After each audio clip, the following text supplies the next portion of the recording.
Hey, it's Nick here from Functional Neuro Health and the creator of the Functional Neuro Health approach education system for practitioners. So what I'm going to attempt to do today is break down the history of functional neurology, where that came from, and then break down my particular brand of functional neurology.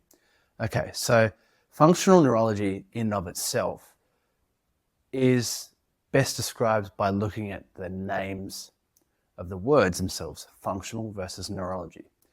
Functional neurology compared to a medical neurology practice is, first of all, we're not medical doctors, although we do have medical doctors that practice functional neurology.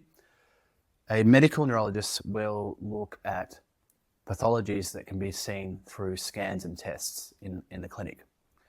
And if they do their scans and tests and they find that there's nothing there, then people are sent away and told that there's nothing wrong. That's where a functional neurology practitioner comes in. And what we do is we look at the functions of the neurology. So it sounds quite simple and makes sense, but also abstract at the same time. But essentially what that means is we are trained to understand all the functions of the nervous system and understand how they underpin the functioning of the entire nervous system, knowing that the nervous system is really the governing system of the human body and the mind. So let's go back, let's have a look at a bit of a timeline as to when this sort of all started. And it goes back to the 1960s to the origins of the applied kinesiology movement. Many of you may be familiar with applied kinesiology, maybe you are one yourself. But this is the timeline, okay? So the timeline of functional neurology and how we've got to where we are now. So 1960s, late 1960s, we had the invention of AK, right? And that was by Dr. George Goodheart. And what he found by accident was that when he was using muscle testing, he found that when someone put their hand over the stomach, a muscle that was associated to, which we now know is associated to the stomach, is called the pec major clavicular. That muscle became strong. So almost by accident, after that point, he started testing his theories, and he sort of mapped this whole system, which was, he knew he was working with neurology and the nervous system, but we didn't have the knowledge and understanding that we do now about neurology. So he had to use other systems, such as the acupuncture system, the acupuncture meridian system from Chinese medicine, which research has now shown is very closely linked with the fascial network, and it is sort of part of the nervous system anyway. So he used that system to sort of understand the body and how it works. And he did a great job of that, and there were many people that took on his work, such as Wally Schmidt.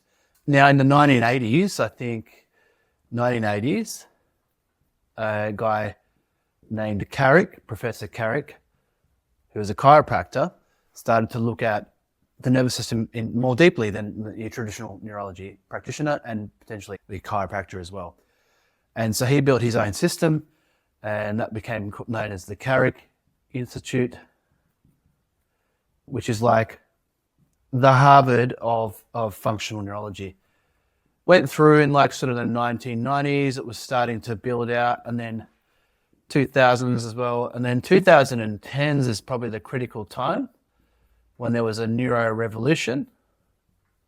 And that when I started to jump on board, and there were different systems like Z Health and AMN, and which were different systems that came from the Carrick approach. So these two together is what systems like PDTR were trying to do. AMN, again, is working with the bioelectrical system of the nervous system. And then it started to build. So in the 2010s, I was like, okay, there's this mini neuro revolution going on within the practitioner realm, and the clients lucky enough to see those practitioners. But I went on a path, a journey of over a decade of just learning everything I could possibly learn about the nervous system, about the functions of the nervous system, etc., all the different systems. And then we're coming to now in the 2020s, and this is when the fruition of the revolution is now starting to hit. And this is where we have the Functional Neuro Health approach, which is the system that I put together.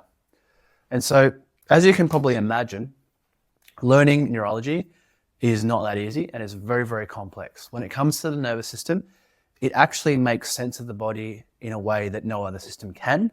And if you're someone that doesn't understand that, you won't understand it until you actually learn it. But in neurology, because everything's so interconnected, there are many, paradoxes that come up when you're learning. So a lot of people see nervous system work and they go, oh, okay, I don't really want to learn that. So because it's complex and I'm probably not smart enough, they've created a story in their mind that they're not. But essentially, what I've tried to do is boil it down to the essence of why would we work with the nervous system and why would we work with functional neurology as opposed to normal systems of therapy, whatever normal means. So essentially, it's the way you look at the body. So we have, when it comes to the nervous system, you have input, processing, and output. Most therapies focus on the output. But you might have a weak muscle or you have a sore spot. That's the output, level of the output. So if you have a sore shoulder, the output of pain is in the shoulder, but that's where you're feeling it. You're feeling it in the shoulder, okay? And so a lot of people go and treat the area of the output. But what preceded the output was the processing and the input. What sort of inputs had caused the output of pain? Or how was the brain, this is the brain, processing the information coming in from the receptors? Receptors are the end organs, sensory nerves, that pick up information from the environment. They respond to all types of touch, light touch, deep touch. They respond to blunt force. They respond to burn or hot. You know, when you burn yourself on the stove and your arm moves back, that's the receptor that's caused that. Yeah, and that information is then processed, input up through the nerve pathways, up through the spinal cord. It's processed as threatening information, which creates an output of generally weakness and or pain. So what happened is people have a sore shoulder, just using a shoulder as an example, and they go see the normal approaches, they treat the shoulder, but it doesn't actually shift. Why is that? Because we need to look at what happened before what happened. And sometimes the shoulder is just a compensator. It's a compensator. And there is an area of vulnerability, so increased threat, yeah? That's sending threat signals to the brain. When the brain receives threat signals, what would it do? Shut down, avoid, move away, and then other systems have to compensate. So usually the area that the symptoms are, or the system that is affected, is a compensatory system. Another example is the gut. So if we think of the gut and the brain,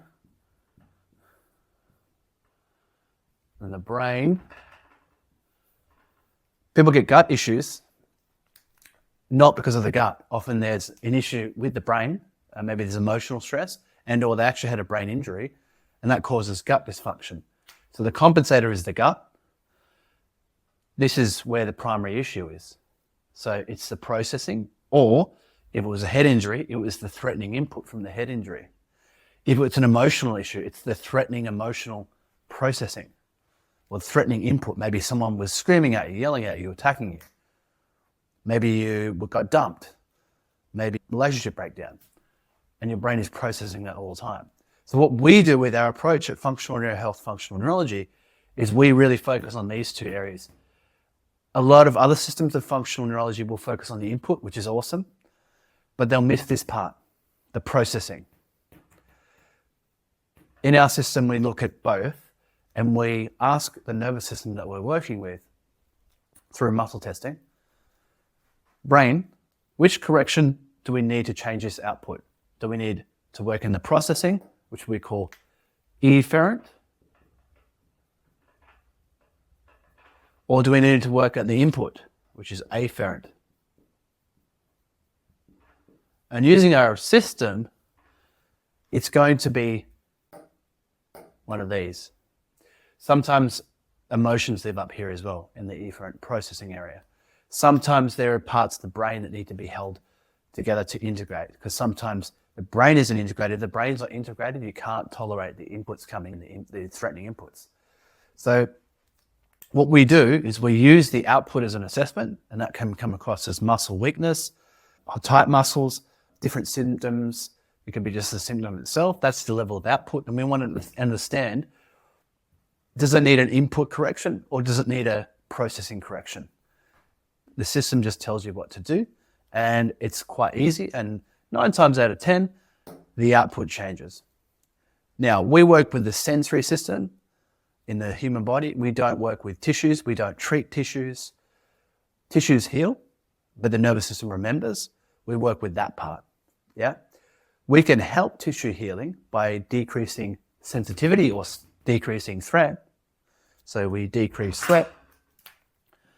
If we decrease threat and the brain's processing things as non-threatening, the output is always going to be calm, as opposed to stressed or pain. Hope this is making sense so far.